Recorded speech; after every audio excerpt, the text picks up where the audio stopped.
Hello viewer.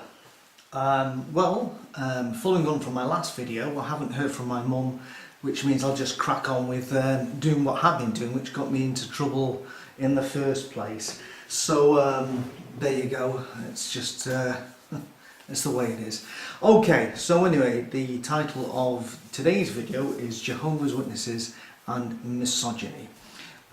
Because basically, let's be honest with you, most Jehovah's Witnesses wouldn't label themselves as a misogynistic organisation, yet in fact they really are. They really are.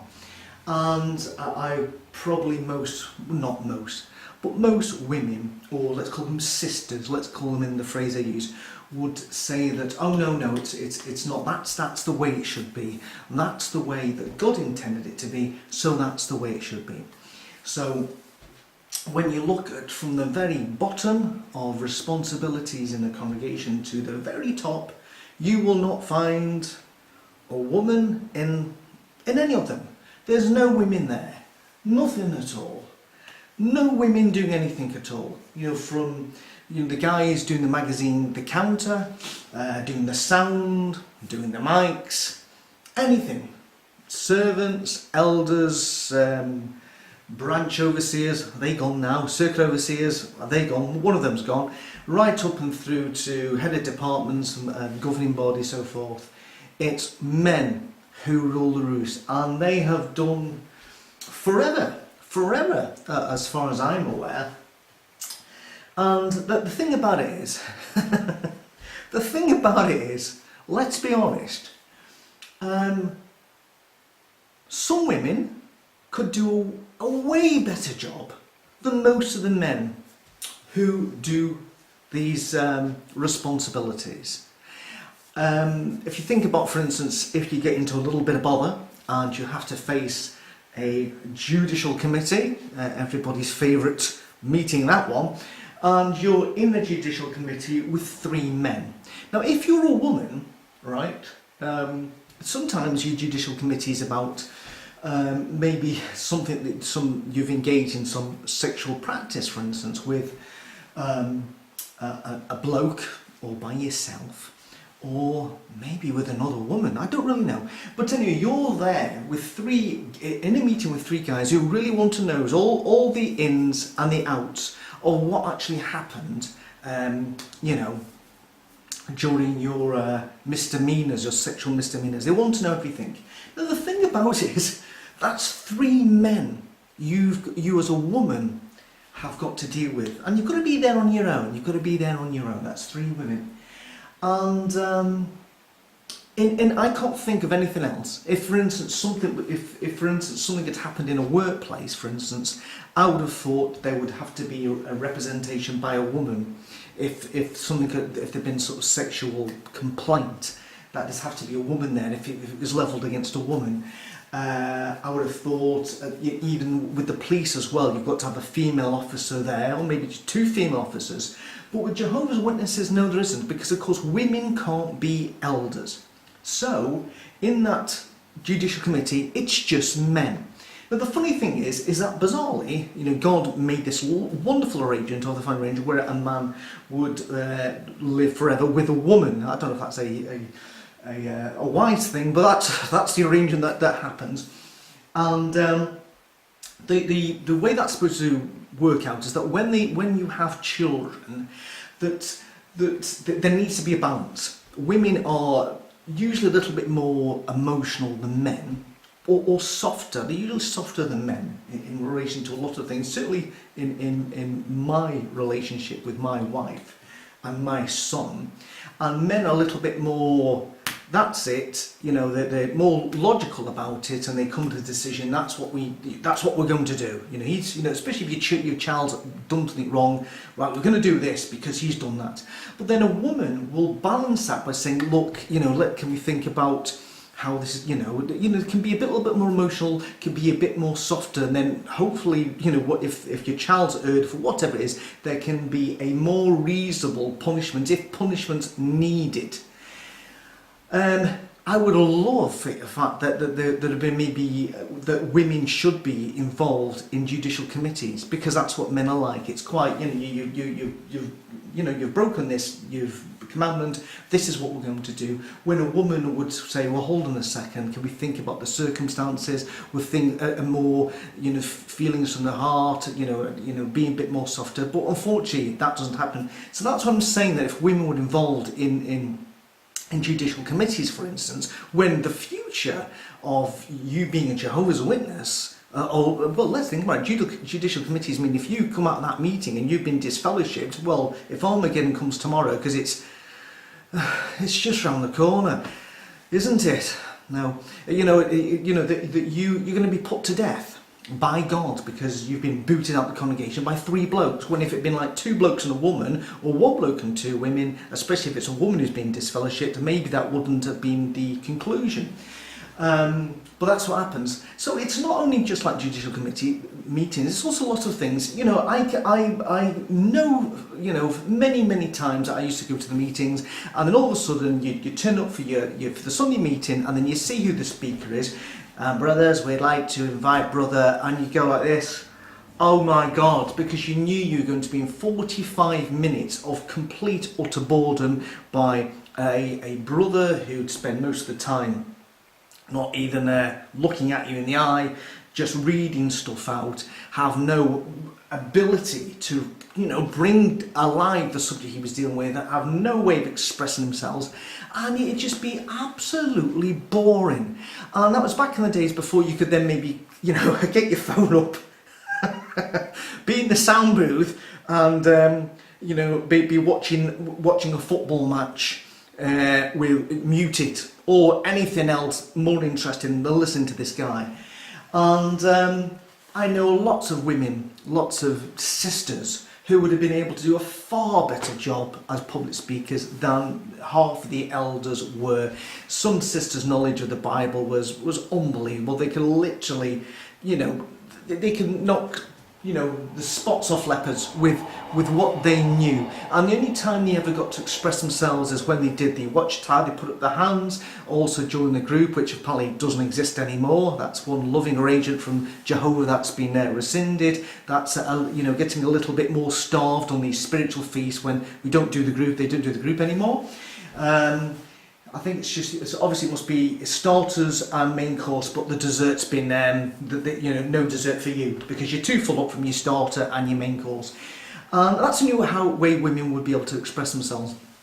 They did have that part in the Theocratic Ministry School when they did that 5-minute bit where they pretended to have a conversation with somebody else, where we were all eavesdropping on it, but they weren't actually allowed to just turn around and face the congregation and say, and give a witness, which is really ironic, because if you think about it, a lot of these sisters have been in the truth about 30, 40 years and really knew it all. You could actually do with them and say, actually, just go up and give us a talk for 30 minutes on this particular subject. But they weren't allowed to. Instead, they had to sit down and then sometimes see a 6-year-old, 7-year-old, or 8-year-old little boy go up, have to stand on a raised platform so his little face could just about reach the mic, and then he'd be reading the Bible, and oh, fantastic, he's just done his first Bible reading or whatever it is, and you think, oh, second, how come a 7-year-old or 8-year-old little boy is allowed to address the congregation, but a woman who has superior Bible knowledge and has had many tests of her faith because she may have had a husband who's been in opposition and they've cut along faithfully, is not allowed to do the same? Not allowed to do the same. It's so unfair. And Lloyd's channel, is John Cedar's channel, I saw a video once, and I don't know whether he came up with this illustration. If he did, top marks for a top bloke, but he came up with this illustration. This is so true, that if you have a wooden pole, right, if you stuck on the end of it a brush or a mop, a woman could use it. A woman could use a wooden pole if there was a brush or a mop on top of it, but if you then connected a microphone on top of it, she couldn't hold it. Now, it's ironic this, because when I moved to Ayr congregation in '84 to Scotland in Ayr, I walked in and lo and behold, there were 2 sisters who actually were 2 sisters who were running the mics. And I'd never seen this in my life. I'd been in Ellesmere Port and Wallasey congregation. I'd never ever seen women doing the mics. And to me it was like, I was thinking, my God, what sort of congregation have I come to here where women are doing the mics? And I think a new circuit overseer came along and just said, young brothers, we can't have women doing the mics. And so they were booted off doing the mics. And that was the only time I ever saw a woman doing a duty that, from as we now know, that men do the lot. They do all the mics, even though the women could do. I'd probably far rather look at a woman doing the mics than a bloke, to be honest with you. Let's be honest here, especially if they were, an attractive looking woman than some, pimply 15-year-old, brother. Anyway, let's move on. So the funny thing is, right, so in the congregation, I don't know why women can't do stuff. I think it relates to some scripture in the Bible, which relates to, it was discussed when at the beginnings of the Christian congregation, and obviously never had meetings like they have at the moment, and it's decided that it's not desirous of women to teach. And it's funny that, isn't it? Isn't it funny that women can't teach in the congregation, yet outside the Kingdom Hall, they're allowed to teach as much as they like. Yes, I'm actually sure if you actually looked at the figures of when it comes to pioneers, how many are women and how many are men. I'm pretty sure the majority are women. I'm pretty sure that the majority of the witnessing that goes on during the week are done by women. Most of the carters that I've seen out in the street are women. Most of the carters are women. So in other words, they're allowed to teach outdoors. They're allowed to conduct Bible studies, and teach these people. And imagine the irony. They start a Bible study with somebody, they bring somebody to the meetings, they get baptised, and then they start to be able to go on the congregation and teach, but they're still not allowed to, even though they brought them into the truth. It's odd. It really is. So in other words, once they go outside the Kingdom Hall, they can do as much teaching as they like, as much preaching, but within the walls of that Kingdom Hall, no teaching allowed. No teaching allowed, even though they're probably better teachers than most of the brothers who do it anyway. And it's very, very odd. And then you look at all the way through the responsibility of the congregation. When did you last see a picture of the governing body and there was a woman on it? There was a woman there. It's never happened. When you see, it's never happened. There's never been a woman who's, has gone into any sort of power at all. Even though, like I said before, sometimes they are claimed to be of the 144,000 anointed ones, and so they can say, I should have my place, but sadly not. Now the thing about this is, there's a lot of things with Jehovah's Witnesses that I really, really do blame them for, but by, sort of twisting a scripture to fit a modern day occurrence or situation, and sticking to that even though it has no place. And so you can only blame for the Jehovah's Witnesses for doing that. But honestly, let's be honest here, the reason why Jehovah's Witnesses are the way they are with women, that they are, let's be honestly, the second-class citizen when it comes to the organisational arrangement, is because that's what the Bible teaches. And let's face the fact here, a lot of people say, a lot of people leave the Witnesses, the Bible's it's a lovely good book, it's a good book, and God's a loving God. Witnesses just slightly got that wrong. Look, I'm really sorry, but when you read that book, especially when it deals with women, you can see why women in this world have been treated like second-class citizens for centuries, for thousands of years. It is because of the Bible and because of old books which religions are based on today, because of what's written in them. Because let's face it, these old books were written by men for men, and that's why women are given such short shrift when it comes to what happens these days. So I'm not blaming Jehovah's Witnesses for this, because when you look at the Bible and you look at what's written in it, you can see why they are the way they are. For instance, this arrangement that it's God Jesus, and then man is the head of the household. How is a man the head of the household? I'm telling you not, in this particular household, if it wasn't for the things that my wife does, where's the food? Where's me socks? How come you haven't washed me socks? Literally, without the things that she's done, the way that women bring up children and sometimes still hold down a part-time job and still run the house and everything they do. How in the God's name is man the head of the household? It should be the other way around because of the responsibilities that the women have and the things that they do. And yet, that's what the Bible says. That's what the Bible says. That's how God brought in this loving arrangement. Now, the funny thing is, when we look at the Bible and we look at the instances of where things have gone sadly wrong for men who used to be firm, devoted followers of God, quite often, the reason why they went horribly wrong is because of a woman. It's really odd. I don't have to go through a whole list of names, but we can think of many Bible examples where women have been the downfall of men. Like people have lost their heads because of women. Lots of things that have happened. Whole people. There's been wars. There's whole people been wiped out because of women. Because of women.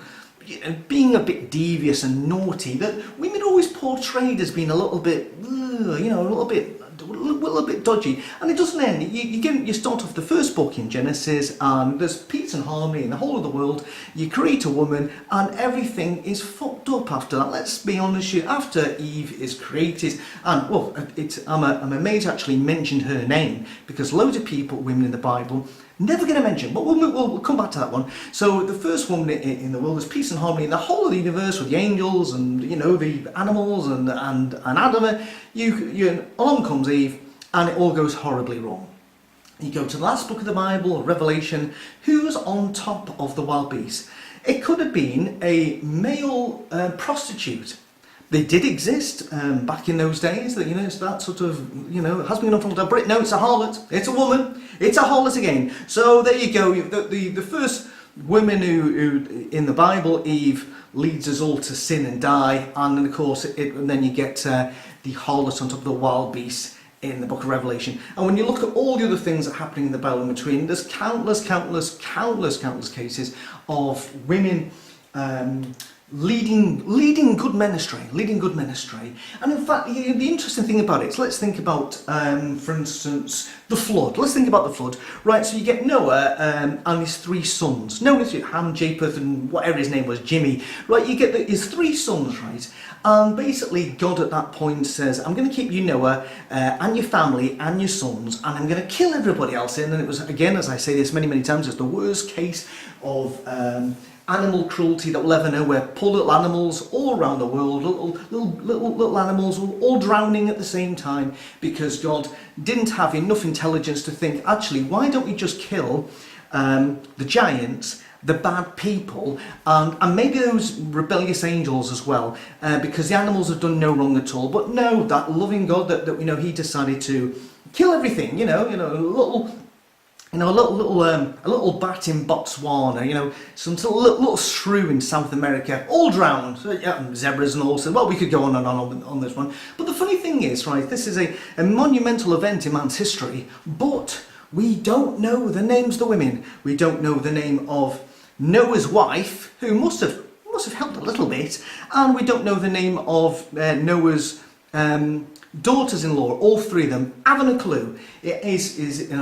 From those three, the whole of the human race descends, and we don't even know their name, haven't a clue, because God, when he inspired the Bible writer to Bible them, to write down the scriptures, couldn't be asked, because in his eyes they played such a not particularly important role. Well, I think they did, because without them we wouldn't have been, allegedly come to the Bible, because we wouldn't be here.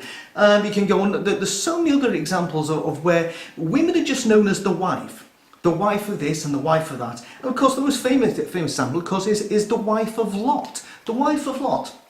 Yes, she was the one who hankered back, was holding them back, and as they were going out, she turned back and she got turned into a pillar of salt or sulphur or whatever it is, and it was featured in a Jehovah's Witness video, not the last convention, but the one before. So, they're still using that example. The wife of Lot, one of the most famous Bible characters, and we don't even know her name. It could have been, she could have been anything, Pepper. No, not Pepper, Pippa. It could have been anything, but we'll never know. All we know is she got turned to salt. The Bible writer, inspired by God, couldn't even be asked to write down her name. I don't even think we know the name of Job's wife either. There you go. It just goes on and on and on and on and on. So there's no surprise therefore that the Jehovah's Witnesses have just continued on the same line. The same line that women are, do we need to put the names in? We'll just write about the bad things that they did. There's very few good examples in the Bible of women who've done anything particularly brilliant. There are a few, but mostly they're devious, they're cunning, they're always, the bitches really. Although most of the women in the Bible are bitches. Now, the funny thing is, we come to the New Testament and we come to Jesus. How many of Jesus' disciples were women? None of them were women. It's funny, they had that Last Supper, there was Jesus with all his disciples there, and where were the women in that arrangement? I can tell you where the women were. They were in the background, doing all the food, doing all the things that women do. Here you go, Jesus, here's your wine, and here's your bread, and let us know when you finish and we'll clear it up for you. We'll take away all those dishes and we'll wash them, because that's all we do. We prepare the food, we bring out the food, and then we take the dishes back and we wash them. We're not good enough to be your disciples, even though we really believe that you are the Son of God. But, for some bizarre reason, it's only men. It's funny, you never went up to a woman who was, let's see what she was doing. Let's see a thing a woman could have been doing. Or making shawls, or maybe she made skirts, or maybe she made the hairdressers. I never says, come follow me. Forget about your embroidery industry. This guy used to be a fisherman. Come along, have a meet, have a wee chat. You two, my first disciples, and move on. Why did he split it 50-50 between men and women? Surely that was possible. Surely either there must have been, these men obviously had children and wives or whatever. Why couldn't you get women who will, I don't understand it. And it just goes on and on and on. It goes, just follow it all through. All the early guys in the Bible, they were all blokes, Timothy and Saul, and all these blokes and Barnabas. It's mostly always blokes, and all the books in the Bible, or Timothy, and all this sort of thing. It's all blokes. Again, blokes are in the Bible. The books are named after them, and they wrote them as well. It's women are just again placed in this secondary role.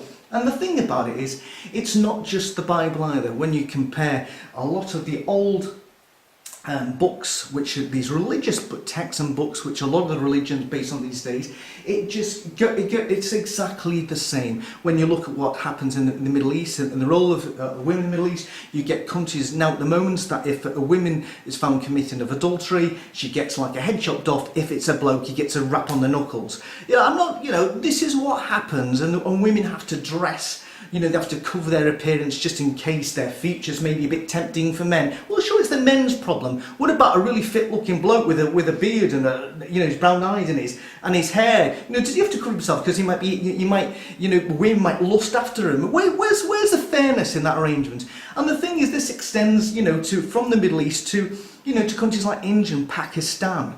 The things that happen to women over there are just ridiculous, and it just goes on and on and on. It still goes on. Even in this country, there was a march yesterday where women are doing exactly the same jobs as men who are getting paid less money, and they want back pay for like 10 years or 15 years. And it's going to cost millions to sort this out. It's the reason being for these things is because it's what comes. It's just the way we've been. And the way we've been like this is because of the advice that's given in these old books, which is so, irrelevant these days, and yet still you get religious institutions like Jehovah's Witnesses still base their organisational arrangement and their teachings on things which by now, in this modern day world, we should have moved on from now and start saying, no, equal partners, equal policy, it works so much better, but it doesn't, and they're never going to change because, you know, they can't even change like the two witness rule where it, you know, it's just fundamentally all wrong.